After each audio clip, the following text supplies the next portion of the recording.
todas muito bem-vindas ao programa Para Elas, aqui na TV Poa, Canal 6. Lembrando que todas as quintas-feiras, às 20 horas, nós estaremos aqui apresentando esse programa que tem o objetivo de compartilhar informações do universo feminino. Muitas delas, desde saúde, família, beleza, moda, bem-estar. Vem com a gente, fica com a gente que o programa de hoje está incrível. Mas antes de falar sobre as nossas convidadas, eu vou falar sobre os nossos patrocinadores e apoiadores. Este programa tem o apoio da Macro Office, Centro de Eventos e Negócios, aqui de Porto Alegre, onde a gente faz todas as gravações destes programas. Da Priscila Oliveira, fotógrafa, que é responsável por todas essas gravações, pelos making-offs, pelas fotos. A Conteúdo Ativo, que foi a criadora desta vinheta do programa. Também da Canadá Intercâmbio, que vai desde o idioma à imigração. Os meus cabelos são cuidados pela cabeleireira Patrícia Guterres. E eu estou vestindo as roupas da Me Veste. Este programa vai ter participações especiais. A gente vai ter o Dicionário da Moda com a Michele Zavadil, onde ela vai explicar essas terminologias, esses conceitos da moda que muitas vezes nós, que não somos da área, não entendemos e acabamos deixando de aproveitar o que esses conceitos podem nos trazer de benefício e nos favorecer. As nossas convidadas de hoje teremos a Tatiana Dalcin, que vai falar sobre direito trabalhista, a doutora Ângela Ozeberg, que vai falar sobre saúde bucal na menopausa, e a Michele Analan, que vai falar sobre gestão digital. E preparados para a nossa mensagem do dia, precisamos hoje de muita concentração para ler essa mensagem muito especial que foi escrita pelo meu sogro, gente, pelo seu Guilherme Bon, que foi a capa do livro Destino Sucessos, que é o livro do Rogério Bon. Então vamos lá para a mensagem. Para alguns, as crises que envolvem o mundo são motivos para desânimo, o abandono de planos, pensar que não vale mais a pena. Esses estão a um passo do fracasso. No mundo em que as crises, guerras entre povos causam morte e destruição, maiores são os desafios a vencer. Aquele que tem o espírito empreendedor, sabedoria e obstinação vai procurar encontrar o seu destino, superando um a um os obstáculos que se apresentam.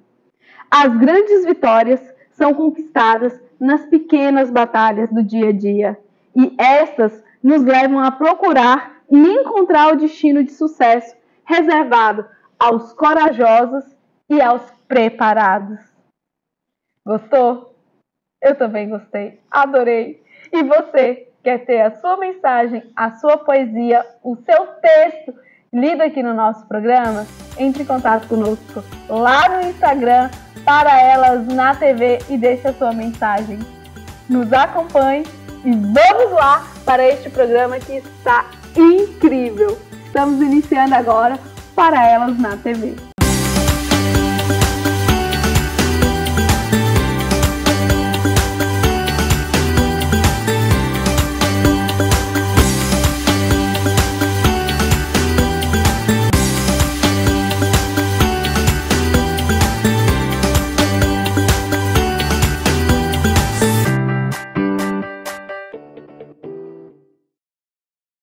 Estamos aqui agora com a Tatiana Dalcin.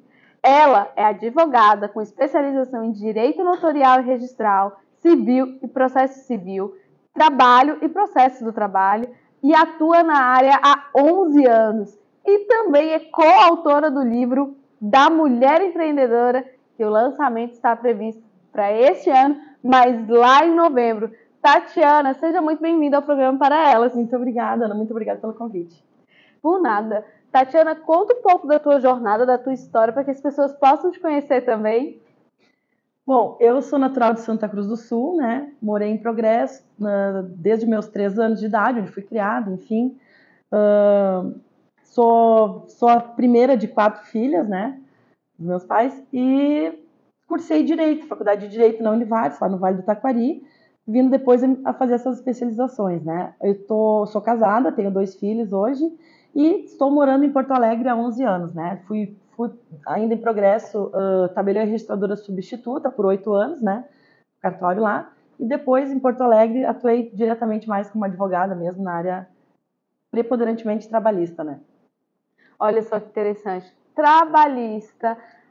Direito trabalhista é sempre algo que a gente precisa ter bem próximo dos nossos negócios. A gente estava conversando aqui antes de iniciar a gravação sobre muitas questões importantes que a gente precisa saber quando a gente tem os nossos negócios referente a essa área mais específica, né, Tatiana, que é a área que você mais atua, que é extremamente importante a gente saber. Por exemplo, tu estava falando sobre a questão da contratação por MEI. Traz um pouco sobre a tua percepção e como é esse trabalho no seu dia a dia de tem problemas, não tem problemas, é melhor, não é? Quais os direcionamentos que você poderia trazer para as pessoas que estão nos assistindo referente justamente à contratação por MEI?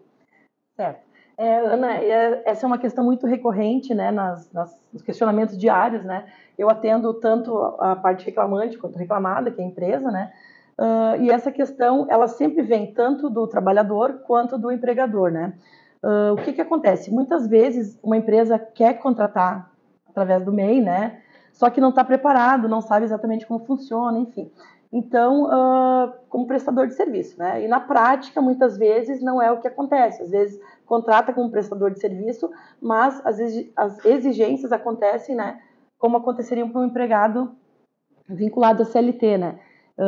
Com cobrança de horários, né? Com subordinação, com pagamento de salário, né? Então, tem toda uma questão que acaba descaracterizando esse contrato, muitas vezes de prestador de serviço, do MEI, né? E acaba caindo na seara do vínculo de emprego propriamente dito, né, de CLT e tal. E muitas vezes acaba por não assinar a carteira desses trabalhadores, enfim. E aí, futuramente, né, acaba muitas vezes acabando na justiça mesmo, né, nas varas do trabalho aí, para conseguir solucionar essas situações que por vezes eles não conseguem resolver extrajudicialmente, né. Sim. E o que caracteriza, quais são as características principais que tu pode trazer referente a essas características que vinculam um prestador de serviço? Porque quando a gente fala assim, contratação por MEI, não é bem uma contratação por MEI, é uma contratação de prestação de serviço de uma outra empresa. Só que, para que as pessoas que não estão acostumadas com essas terminologias do que é MEI, do que CLT, eu vou pedir para você explicar um pouquinho o que é o MEI e o que é CLT, porque aí a gente vai entender o que caracteriza uma contratação por CLT e uma contratação de prestação de serviço por CNPJ, que é um tipo, uma característica de empresa de CNPJ, é o MEI. Traz um pouco sobre essas duas explicações e também o que caracteriza esses vínculos. Certo. O que caracteriza são os requisitos ali, né? O vínculo de emprego, ele é caracterizado pela subordinação hierárquica, né? Tem que ter a presença ali do superior hierárquico, determinando de que forma vai ser realizado o serviço, né? A questão dos horários, né? Por exemplo, vai começar a tal horário, vai terminar em tal horário, né? Isso são do vínculo. A questão da onerosidade, o pagamento de salário no final do mês, né? A questão da pessoalidade, tem que ser aquela pessoa mesmo que vai ir, né? Não pode se fazer substituir, né? Em outras situações, né? Enfim, tem a exclusividade não é um dos requisitos, né? Mas muitas vezes, quando surgem alguns problemas, né? Acaba indo, não, mas ele tinha como trabalhar também em outro local, então não era empregado. E isso não é uma das questões, né? E por outro lado, o microempreendedor individual, ele é um prestador de serviço, né? Ele pode prestar serviço para as empresas, desde que ele não esteja submetido, sujeito a esses requisitos que eu comentei ali, né? Ele pode se fazer substituir por alguém da equipe dele, porque é uma empresa, né? Então ele pode não ir pessoalmente, mas pode enviar alguém que trabalhe com ele, sem problema nenhum. ele tem que realizar o serviço, mas não exatamente no cumprir carga horária de trabalho, né, que é isso que acaba muitas vezes vinculando, né, e ele é pago pelo serviço prestado, e não o valor no final do mês, o valor mensal, sempre igual, né. Muitas vezes a questão da própria emissão de notas fiscais, né, mediante pagamento, que acaba, tu vê ali, se elas são alteradas, se são sequenciais, né, muitas vezes o microempreendedor acaba tirando notas sequenciais para a mesma empresa, quer dizer que ele só trabalhou para aquela empresa. Então, muitas vezes acaba aí retirando o caráter, né, de prestador de serviço e acaba configurando o vínculo de trabalho. Perfeito. Certo, sou uma empresa e estou contratando um profissional por MEI e agora esse MEI, essa pessoa que eu contratei, está reclamando na justiça os direitos dele. O que acontece nesse processo que você pode trazer como sugestão para os empregadores referente a esse processo que está acontecendo? Certo. Na justiça, o que acontece? Tem o princípio da primazia da realidade, né? Existe um contrato de prestação de serviços, mas, por outro lado, o direito do trabalho ele é regido por vários princípios, entre eles o da primazia da realidade, que vale o que acontecia realmente na prática, né? Então, nesses casos, o empregado muitas vezes entra pedindo justamente a nulidade daquele contrato de prestação de serviços que tinha com a empresa, e aí o que vai definir justamente a prova, né? A prova testemunhal, prova documental, né? Muitas vezes e-mails trocados, mensagens de WhatsApp, coisas que acabam ali desconfigurando a questão do prestador de serviço e vinculando, né, ao próprio contrato de emprego. Então, o que seria o ideal realmente, né? Não tem problema nenhum as empresas contratarem um prestador de serviço, né, para determinada prestação de serviço, mas sempre observando os requisitos, né, para não caracterizar o vínculo de emprego se realmente não é um vínculo de emprego. Porque quando tu contrata o prestador de serviço, é para prestar um serviço, ele não é empregado, né? Então, ele não pode jamais ser submetido às mesmas obrigações, vamos dizer assim, de que o empregado que está contratado pela CLT, né? Sob pena justamente de incorrer nessa afronta, né?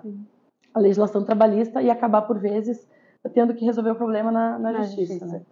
Perfeito. Então, eu vou te perguntar outra questão. Quais são, normalmente, as maiores situações mais recorrentes, por assim dizer, as situações mais recorrentes referente aos problemas que você atua, situações que você atua na justiça com a questão trabalhista? O que acontece normalmente nas empresas que é recorrente e que você fala assim, nossa, isso vem se repetindo, é importante a gente falar com o empregador, falar com o empresário, com o empreendedor, que esse tipo de coisa não pode fazer, porque sim, normalmente acaba chegando para a justiça. Sim.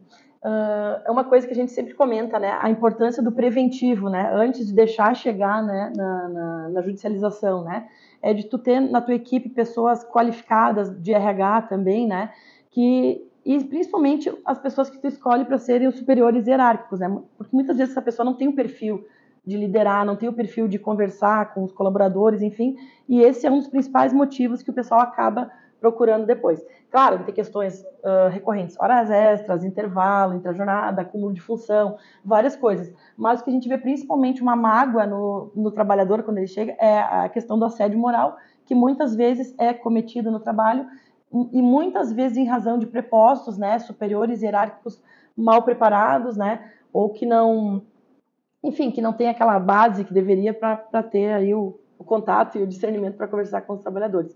Isso, infelizmente, é um dos principais motivos que eu vejo que o pessoal chega, assim, às vezes mais magoado, né, com uma situação e acaba daí, claro, vai entrar na justiça, já vai requerer todos os direitos que ele entende que foram sonegados, né. Perfeito. Então, eu vou te perguntar assim, o que caracteriza um assédio moral?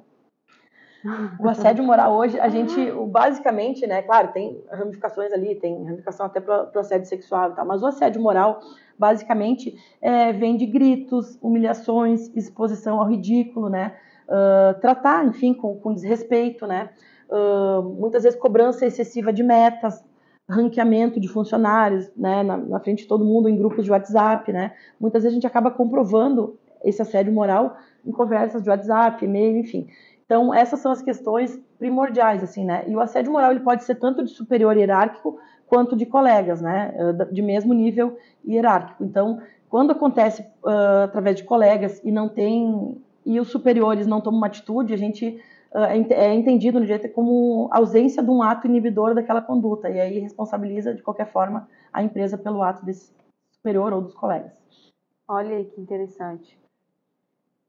Tatiana, agradeço muito a tua participação. Esse é um tema muito extenso, que por diversas vezes a gente poderia te trazer aqui e a gente conversar, trazer mais situações referentes a isso, mesmo porque eu ainda fiquei com mais... Eu ia fazer a pergunta, mas eu vi que o tempo estava acabando ali, que era justamente... Eu vou pedir para você finalizar a tua fala, justamente falando sobre isso, que é o tipo de prova, por exemplo, ela é falada, é um assédio moral falado, escrito, tu trouxe essa questão do WhatsApp, o que as pessoas têm que tomar justamente cuidado, porque tudo acaba se tornando uma prova. Então, e-mails, traz um pouco disso pra gente. Isso, exatamente, Ana.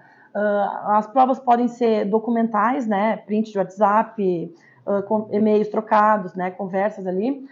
Pode ser provas periciais, alguma situação que depende de um perito, e pode ser prova testemunhal também. Normalmente, o assédio moral, ele acaba sendo ali com questões de mensagem de WhatsApp e testemunhal mesmo, né, que as pessoas acabam fazendo na frente de outros colegas, e esses colegas acabam depois comprovando, né, mas tem várias maneiras, tem através de ata notarial, por exemplo, feita em cartório, tem uma série Olha, mas as mais comuns são essas. Uhum. Tatiana, muita gratidão pela tua participação, pela tua entrevista.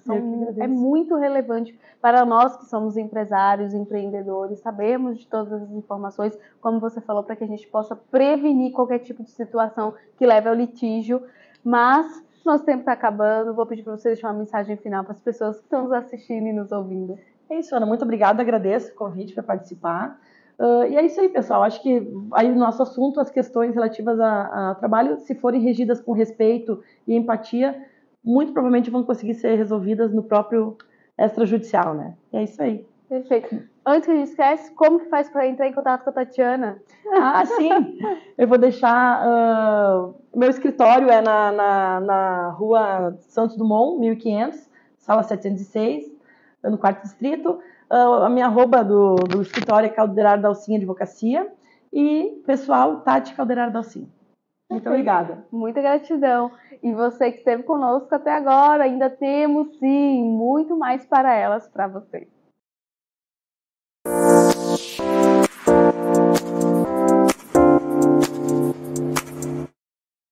Olá, eu sou a Michele Zavadil, CEO e fundadora da Mivest Brasil. A Mivest é uma rede de franquias de brechós premium e outlet, e somos uma startup que trabalha na entrega de tecnologia e know-how para quem deseja empreender na área da moda circular. E falando em moda circular, hoje eu vou trazer um termo aqui no Dicionário da Moda para elas na TV, que com certeza você já deve ter escutado, que é o upcycling. Você já ouviu falar dessa técnica? Na verdade, o upcycling nada mais é do que o reaproveitamento de tecidos que sobram do corte das indústrias. Ou seja, toda peça que é produzida gera resíduos, gera um corte, e desse corte sobram retalhos.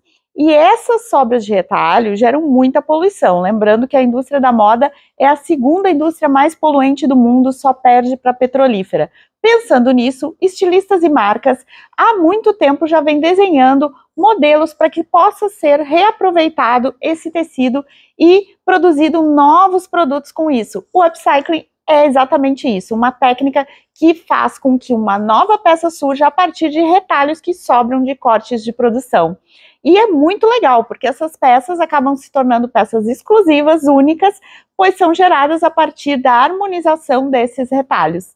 O que você achou? Você já sabia disso? Já sabia que o upcycling era uma técnica de reaproveitamento que ajuda a economia circular e a moda também a se tornar mais circular, fazendo com que o ciclo, né, de vida daqueles produtos, daqueles tecidos que são produzidos, seja maior e tenha mais aproveitamento.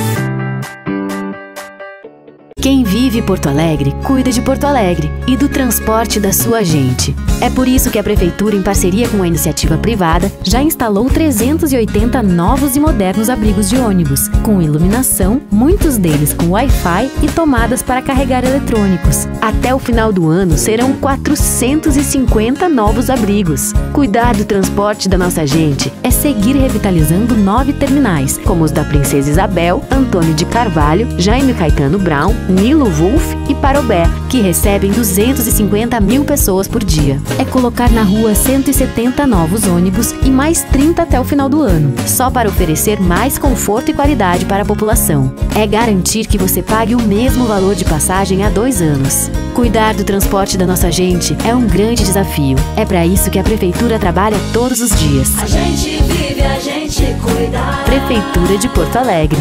Mais cidade, mais vida. Cinto de segurança no banco de trás? Acho desconfortável. Pare de usar desculpas. Use o cinto de segurança também no banco de trás.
tem tempo ruim, tudo é alegria. Curtir o dia numa boa com toda a família, com várias áreas pra curtir, é muita emoção.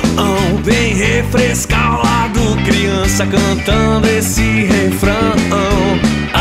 Aqualocos é pura diversão. Faça chuva ou faça...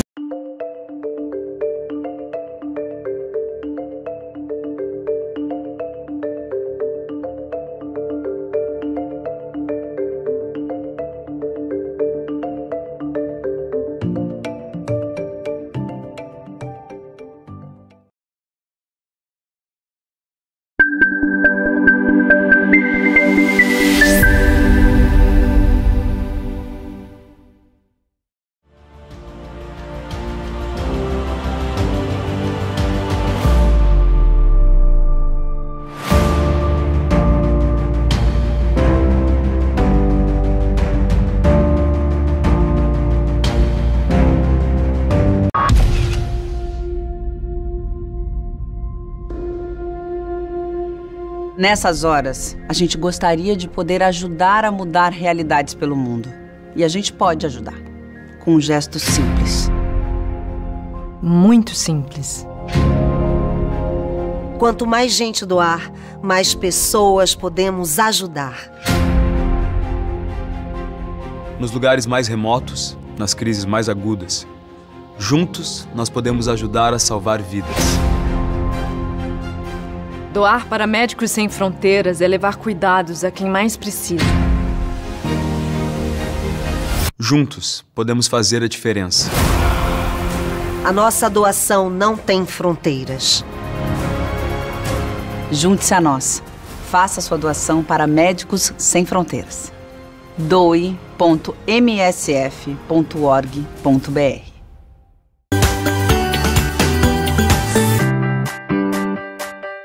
Olha só que maravilha! Estamos agora conversando neste bloco com a doutora Ângela Osdeberg. Ela é cirurgiã dentista e proprietária da clínica Vita Center. Nós vamos falar hoje sobre um tema muito interessante, que é a saúde bucal na menopausa, mas ela também tem capacitação em pacientes especiais, laser terapia, harmonização orofacial, especialista em endodontia, ortodontia e medicina chinesa. São muitos assuntos que eu queria saber aqui, conversar sobre um monte de coisas, mas hoje a gente vai focar mais na saúde bucal, na menopausa. Mas, doutora, seja muito bem-vinda ao programa Para Elas. Muito obrigada. Primeiramente, quero te agradecer esse convite para que a gente possa desenvolver esse assunto que ele é tão, às vezes, sofrido até para a mulher, que é a menopausa. Tá? E a menopausa, ela traz um monte de influências, não só gerais, como bucais. E muitas vezes as mulheres desconhecem. Porque, enfim, a mulher, ela tem duas fases de grandes modificações na vida. Uma, eu digo, a primeira são as alterações hormonais na menarca, que é a primeira menstruação. E depois nós temos a segunda fase, que é a menopausa, que é uma fase onde acontece diminuição muito de hormônios e traz algumas consequências, não só na saúde em geral, mas também na saúde bucal. Então essa fase da mulher, da menopausa, é uma fase, Ana Paula, que eu digo assim, muito importante para autoconhecimento, né? Não só do corpo, mas dela também, para que todos esses sintomas que essa fase traga, eles sejam amenizados. E no aspecto bucal, algumas alterações, principalmente iniciais, elas são meio imperceptíveis, né? A menopausa, ela pode trazer um aumento de cáries, ela pode trazer um aumento de inflamação gengival, diminuição do fluxo salivar, ronco, problemas respiratórios, e tudo isso, muitas vezes nesse turbilhão que a gente altera de hormônio, que vem também outros sintomas, né, gerais, passa desapercebido e a mulher não tem essa ideia do quanto isso vai influenciar na sua saúde bucal. Perfeito. E aí eu vou entrar numa questão de idade, né? Quando a gente fala assim, menopausa, que idade se entra na menopausa? E uma média, eu sei que depende do organismo da mulher, eu imagino que tem alguma coisa assim, mas tem ali uma idade média que normalmente esses sintomas começam a aparecer mais intensamente. Até mesmo para a pessoa se preparar, porque às vezes, assim, o que seria a idade ali, menopausa?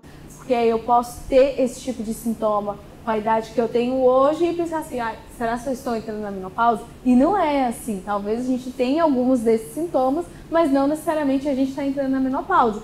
Mas, ao entrar na menopausa, é importante ter esses cuidados com esses sintomas. Qual seria essa idade que deveria começar a observar melhor, que não é só por acaso, mas que pode ser influência da menopausa? Claro que assim, é sempre muito importante a mulher consultar a sua ginecologista para que, através de exames, ela possa ter, então, essa resposta se está iniciando uma pré-menopausa ou não. Porque a menopausa, ela varia muito realmente de mulher para mulher, né? Então, assim, a média que se dá é a partir dos 47 anos. Mas hoje, devido a vários fatores, principalmente estresse, hoje já está se falando muito de menopausa precoce. Então, muitas mulheres que entram na idade de 40 anos, 38 anos, às vezes já iniciam essa menopausa precoce. Claro, é uma menopausa muito pontual, né, muito específica, não é comum. Mais comum a partir dos 47. Mas o importante é realmente você consultar a sua ginecologista, realizar os exames. Normalmente tem uma série de exames hormonais que é para que a gente se verifique, né, esse índice hormonal, porque o que é a menopausa ali? A menopausa é uma baixa de alguns hormônios, como estrógeno, progesterona, estradiol. E estes hormônios é que acabam acometendo melhor, né? A gengiva, a saliva, os dentes. Porque com baixa de alguns hormônios, você diminui o teu fluxo salivar. Por exemplo, né? Vamos conversar sobre isso. Diminuição de fluxo salivar, ele consequentemente já traz a questão do aumento de probabilidade de cárie. A diminuição de um fluxo salivar, ele pode te proporcionar um mau hálito. Então, a diminuição de um fluxo salivar, ele pode te ocasionar também a dificuldade toda mastigatória. Então, olha só, um item, né? Então, assim, eu sempre digo, a menopausa, a gente pode ficar falando horas sobre, né, as consequências bucais, corporais da menopausa, mas é muito importante a mulher estar sempre muito alerta, não só nas alterações corpóreas, mas essas questões bucais, e fazer então associação. Aí entra a questão do autoconhecimento que a gente fala. A gente se autoconhecer, como é que é a nossa reação pré-TPM, né? Como é que está essa questão toda de fluxo sanguíneo, enfim, que vai trazer essas consequências bucais. Sabe que assim, ó... Antes de você mudar o assunto, deixa eu entrar ainda nessa questão da diminuição salivar. E aí tu trouxe as consequências e eu vou perguntar para você, por exemplo, o que a gente pode fazer para ou reduzir esse sintoma ou algo que não esteja agradável pela diminuição salivar, que possa melhorar o bem-estar da mulher referente a isso. Então, eu digo assim, quando tu trouxer esses pontos de, pode acontecer isso, isso e isso, tá? E aí o contraponto, como que a gente pode fazer, o que pode ser feito para reduzir esse mal-estar e trazer um bem-estar para a mulher, mesmo ela vivenciando este momento? Ótima essa tua pergunta, sim, porque realmente, né, a gente quer saber como resolver, né? Sim. Não é, tá, e daí tô assim agora, né? Exatamente. Então, assim, quando a mulher, ela entra na menopausa, claro, aí ela tem que avaliar com o médico dela se tem a possibilidade de reposição hormonal, né? Porque regulando esses hormônios, consequentemente, esses sintomas também vão amenizar ou até desaparecer.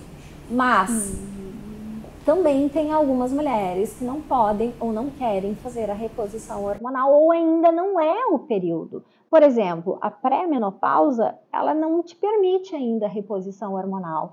E uma pré-menopausa muitas vezes leva até 2 anos para finalizar. Então, nesse momento, existe sim tratamento de laser terapia para melhorar o fluxo salivar. Existem salivas artificiais hoje no mercado, muito fácil de adquirir. Né? Então, tem solução, sim. Perfeito. Então, a gente volta para a questão do autoconhecimento, sobre a importância da gente ter autoconhecimento, além da percepção de todos os sintomas que tu estava iniciando ali, mas também da melhoria. Pois então, a questão é, você melhora um ponto, é isso que ela estava falando, nós vamos consequentemente melhorar outro. Por quê? Diminuir o fluxo salivar, você muda toda a sua flora bucal e, consequentemente, vai aumentar esse índice de cárie. Uma coisa bem importante com a relação até a questão gengival que a gente falou, tá? Sim. Não é que a menopausa, ela vai trazer para a mulher a questão de uma inflamação gengival. Ela aumenta as chances. É que nem uma mulher quando está grávida. A mulher quando está grávida, muitas vezes ela tem o que a gente chama de gengivite gravídica, que é especificamente um momento de inflamação por alterações hormonais no corpo. E isso depois que os hormônios se regularizam, volta ao normal. O interessante, claro, né? Como a questão toda de saúde bucal é multifatorial, não pode deixar de lado a qualidade de escovação. Sim. Olha só que perfeito. Então, assim, tu trouxe alguns, vou citar aqui alguns efeitos que tu trouxe da saúde bucal, que foi a questão da saliva, que foi a questão da cárie, que isso gera uma questão de, por exemplo, mau hálito. Quantas vezes a gente não parou para pensar que aquilo que a gente está sentindo já é o resultado de um problema que a gente está vivenciando, né? Igual você trouxe na menopausa. Então, o que tu pode dizer para as mulheres observar sobre essas questões? Olha, gente, observa tais fatores e tais fatores. Que isso pode ser, e a gente sempre trata na questão do pode ser, a gente não pode dizer, como você falou, precisa da ginecologista para poder fazer todos os exames, entender? Pode ser fatores da menopausa e que pode ser tratado no teu consultório, né? Então, o que assim, ó, eu, né, aconselho, falo, primeiramente, a gente não tem que entrar, né, em desespero ou, né, porque tem solução, tem tratamento. Né? Consultar, sim, a médica, a ginecologista, para, em primeiro lugar, verificar se realmente é um período de pré ou menopausa, e aí sim observar esses sintomas bucais. Revisões clínicas no dentista, periodicamente, é muito importante. A questão toda óssea, que também a mulher tem a questão da osteopenia, a osteoporose, e isso influencia nas questões bucais. E não só bucais, né, Ana Paula? A questão também facial, que hoje em dia está muito em alta essa questão de harmonização orofacial. Só que o que acontece, isso também faz parte de um processo fisiológico da mulher. Então, perda óssea, perda muscular, né? E também para esse ponto é importante a questão hormonal. Não adianta você procurar também a resposta, o tratamento, se você não tem um auxílio médico nessa questão hormonal. Tá? Meu conselho é, se auto-observem, se autoconheçam e sejam felizes. Ai, que maravilha! Doutora Ângela, muita gratidão. Eu ia pedir uma mensagem final, mas você já trouxe a mensagem final. Te agradeço por você ter vindo aqui compartilhar tantas informações com a gente, muito importante, ainda mais de um assunto que é pouco falado, e isso eu achei muito interessante, até mesmo traz esse start de, opa, alerta para eu cuidar disso também, porque a gente ouve de tantas outras partes do corpo referente à menopausa, mas a gente escuta muito pouco referente à saúde bucal. Parabéns pelo seu trabalho, muito obrigada, agradeço muito. O espaço está à disposição. Quando tiver outras informações que tu queira trazer, a gente fica muito feliz. Estamos aqui à disposição para que a gente possa compartilhar mais e mais informações. Muito obrigada. Por nada. E você que esteve conosco até agora, saiba que ainda temos muito para elas, para vocês.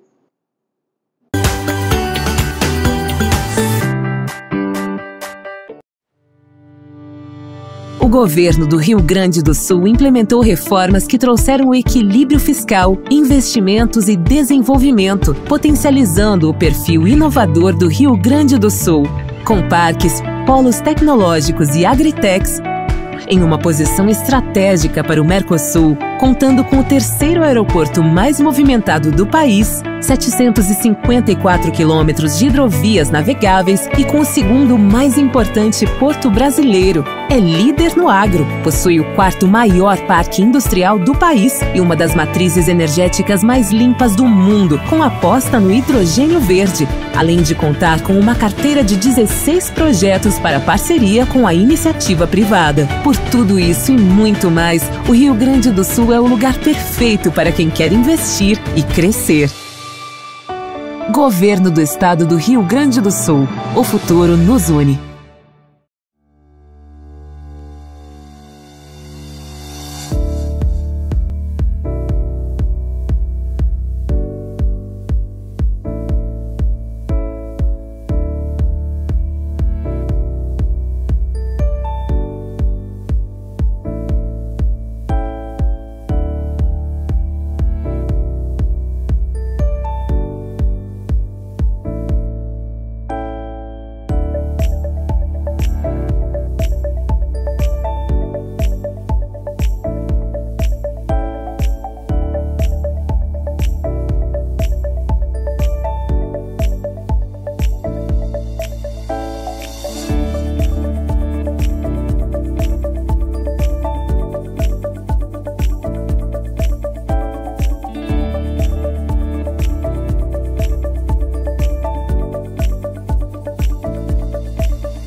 tem tempo ruim, tudo é alegria, curtir o dia numa boa com toda a família, com várias áreas pra curtir, é muita emoção.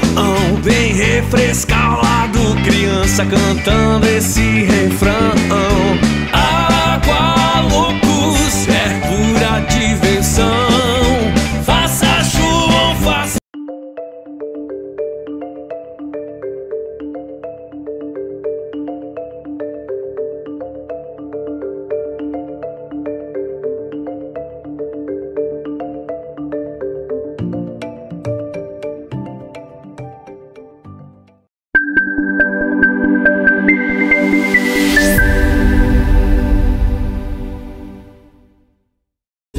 vive Porto Alegre, cuida de Porto Alegre e do transporte da sua gente. É por isso que a Prefeitura, em parceria com a iniciativa privada, já instalou 380 novos e modernos abrigos de ônibus, com iluminação, muitos deles com Wi-Fi e tomadas para carregar eletrônicos. Até o final do ano serão 450 novos abrigos. Cuidar do transporte da nossa gente é seguir revitalizando 9 terminais, como os da Princesa Isabel, Antônio de Carvalho, Jaime Caetano Brown, Nilo Wolff e Parobé, que recebem 250 mil pessoas por dia. É colocar na rua 170 novos ônibus e mais 30 até o final do ano, só para oferecer mais conforto e qualidade para a população. É garantir que você pague o mesmo valor de passagem há 2 anos. Cuidar do transporte da nossa gente é um grande desafio. É para isso que a Prefeitura trabalha todos os dias. A gente vive, a gente cuida. Prefeitura de Porto Alegre. Mais cidade, mais vida.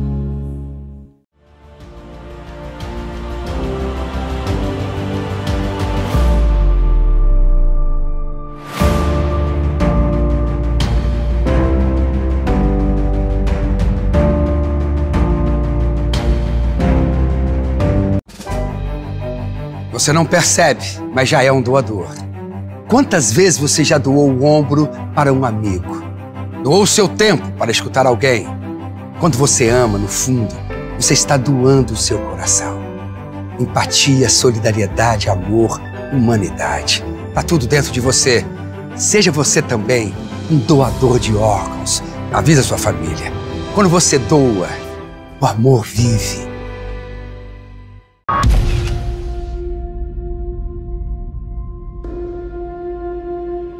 Nessas horas, a gente gostaria de poder ajudar a mudar realidades pelo mundo. E a gente pode ajudar, com um gesto simples. Muito simples.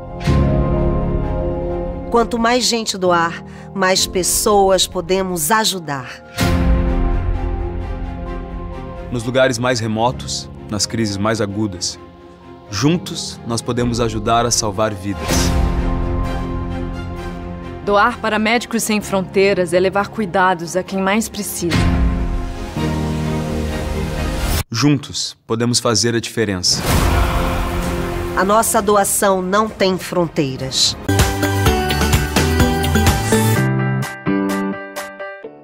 Estamos aqui agora conversando com a Michelle Anauã. Ela que é CEO da MA Marketing Digital e atua nessa área do digital, da gestão digital para empreendedores. Michelle, seja muito bem-vinda ao programa Para Elas. Obrigada, Ana. É um prazer estar aqui com vocês hoje.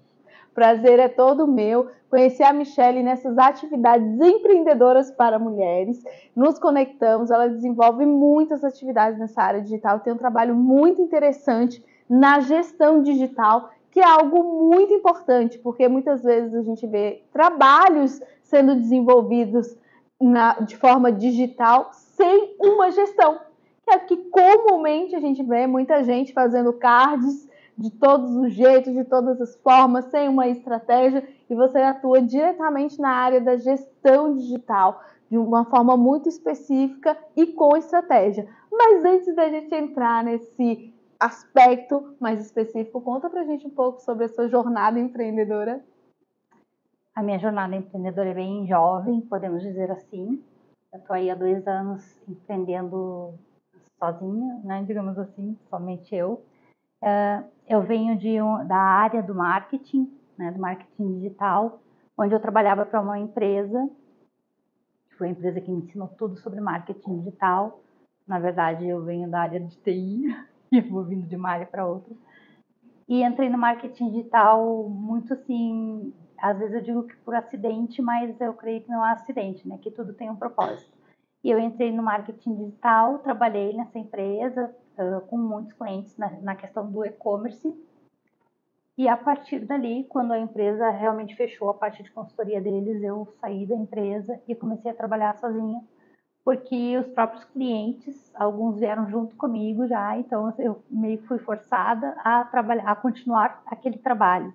E aí, como eu já tinha uma empresa constituída, eu acabei virando uma empreendedora e tendo que buscar o que é ser um empreendedor, né? Porque não é só ter um CNPJ, tem muita coisa por trás disso, e eu acabei indo atrás disso e ajustando ali todas as pontas soltas para realmente virar uma empreendedora, e estou aí fazendo isso até hoje. Até hoje não aprendi tudo que eu precisava aprender. Eu não sei se a gente aprende tudo em algum momento. Eu ia fazer esse comentário.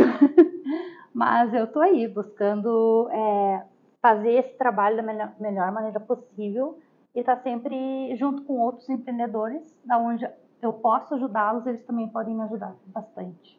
Olha só, que interessante. Quando tu traz essa fala de estou disponível para ajudar a contribuir com os empreendedores, mas também a aprender, porque isso é muito grandioso, agrega muito valor. Porque trazendo um pouco para a minha atividade profissional no dia a dia, eu sou consultora e tem esse contexto de aprender muito. Cada empresa que a gente vai desenvolver as consultorias, a gente aprende sobre aquele negócio, leis, terminologias, e essa troca é muito boa, porque conforme a gente vai levando conhecimento, a gente também vai agregando conhecimento sobre cada negócio da área de atuação que a gente faz. Exatamente. E, Michele, me traz um pouco sobre o conceito do que é um marketing digital para quem ainda não sabe. Marketing digital nada mais é do que tu trazer a tua expertise, o teu produto, o que tu vende, enfim, para a área digital, para a internet. Isso é marketing digital, é vender na internet. Mas isso é só um conceito, na verdade. Vender na internet tem todo um conjunto de afazeres, né, de propostas.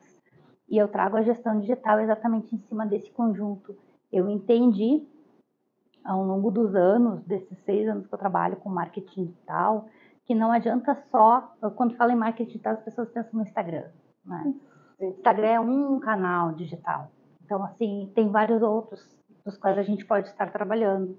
E para eu saber qual canal que eu preciso estar trabalhando, que eu preciso entregar para aquele público, que aquele público precisa, eu preciso entender quem é esse público. Para entender quem é esse público, eu preciso entender qual é o meu produto, qual é o serviço que eu entrego. Então, são várias coisas que eu preciso entender para depois fazer o marketing, para depois vender. Porque senão eu vendo alguma coisa, eu coloco as coisas na internet, jogo na rede, sem estratégia. E mesmo quando eu sei aonde que eu vendo o meu produto, o meu serviço, eu preciso ter estratégia para chegar naquele cliente, naquele público que eu tenho. Não é simplesmente, eu tenho um produto e quero vender para ti. Hoje não se vende mais produto, né? Hoje se fala muito sobre as pessoas. E é isso que nós vendemos na internet, é isso que nós entregamos na internet. A solução para um problema. Então, se tu tem um problema e eu tenho a solução desse problema, eu não tenho um produto, simplesmente. Eu tenho a solução do teu problema. Seja ela autoestima, seja ela um conhecimento, seja qual for. Se eu tenho essa solução, eu preciso trazer isso para ti. E ainda tem aquelas pessoas que vendem uma solução, têm uma solução, mas o público dela não sabe que precisa disso. É o caso do marketing digital. Nem todo empreendedor sabe que precisa estar no online. Ele acha, não, estou aqui no offline, está tudo certo. Não, ele também precisa estar no online.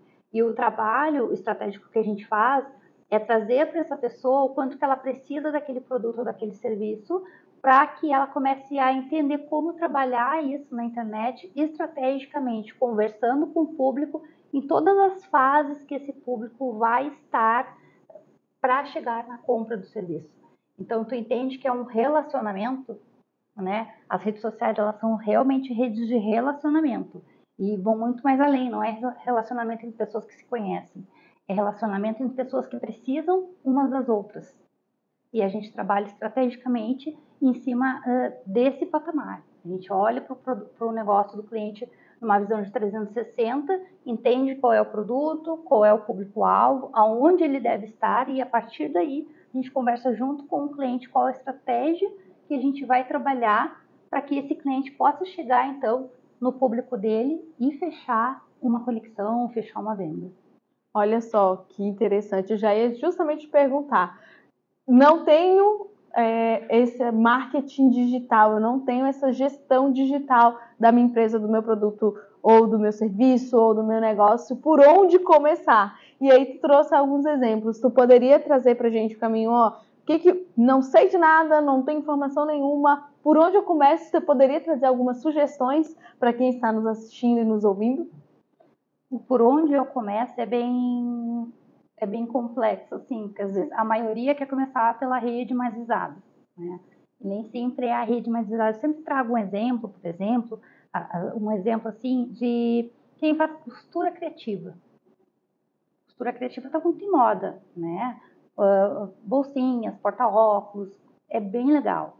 Só que a costura criativa, ela não está na rede mais visada, ela está na outra rede. Porque os grupos estão lá e tudo mais. A minha mãe faz costura criativa, minha mãe vai lá e entra nos grupos e olha e busca ali bases para ela poder fazer a costura criativa. Onde que está esse público, né? Como que eu vou falar com esse público? Então, o primeiro trabalho é exatamente esse. Não tendo nada de marketing, quero fazer marketing digital. Muitos falam, quero fazer anúncio online. Legal, vamos arrumar casa primeiro.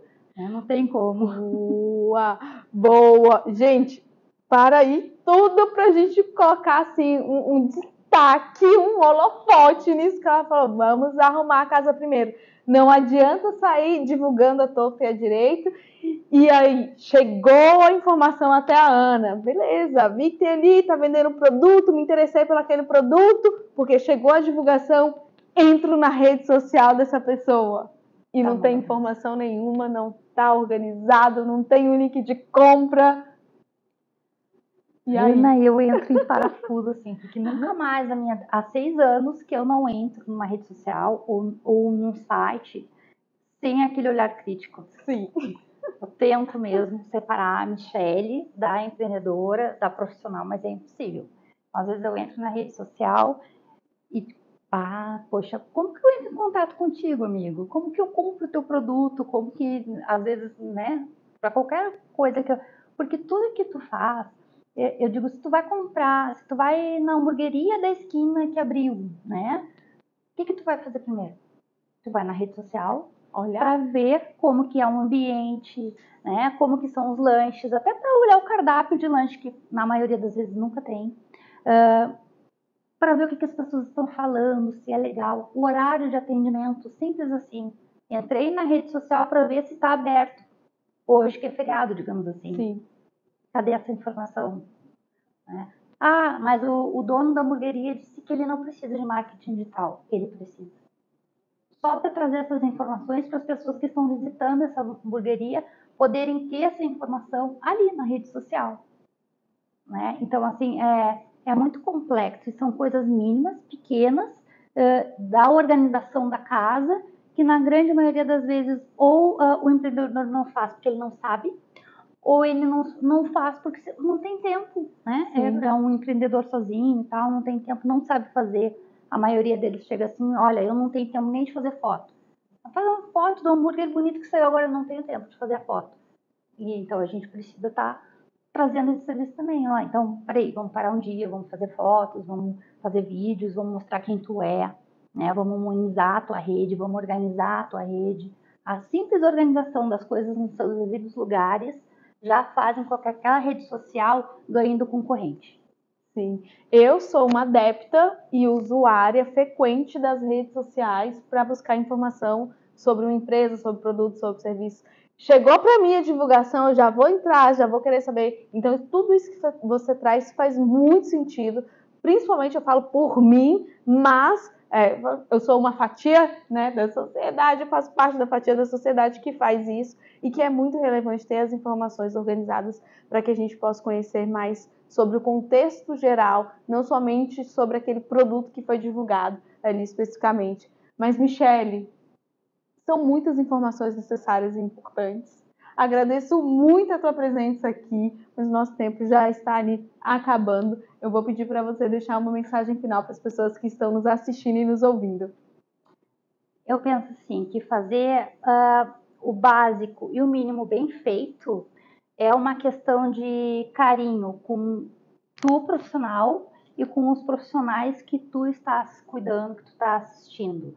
Né? Então, eu costumo fazer isso e eu costumo esperar isso das pessoas. Né? Que o pouco que a gente faz, por mais que pareça pouco, ele sempre vai acrescentar num todo para que nós possamos ser empreendedores e melhorar o mundo dos empreendedores, melhorar o mundo onde nós estamos o dia a dia, o tempo inteiro, Então, isso para mim é primordial.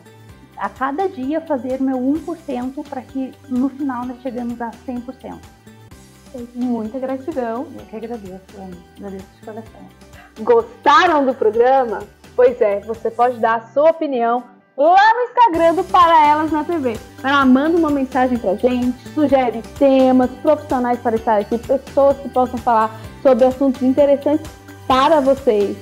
E se você perdeu alguma entrevista ou não conseguiu assistir todo o programa, entre lá no YouTube, Para Elas na TV, que você vai ver na íntegra todo o programa. Assiste lá e corre lá no Instagram, aproveita e já dá a sua sugestão. Aguardo vocês lá. E até próxima quinta-feira, às 20 horas, aqui na Poa TV, Canal 6. Até lá!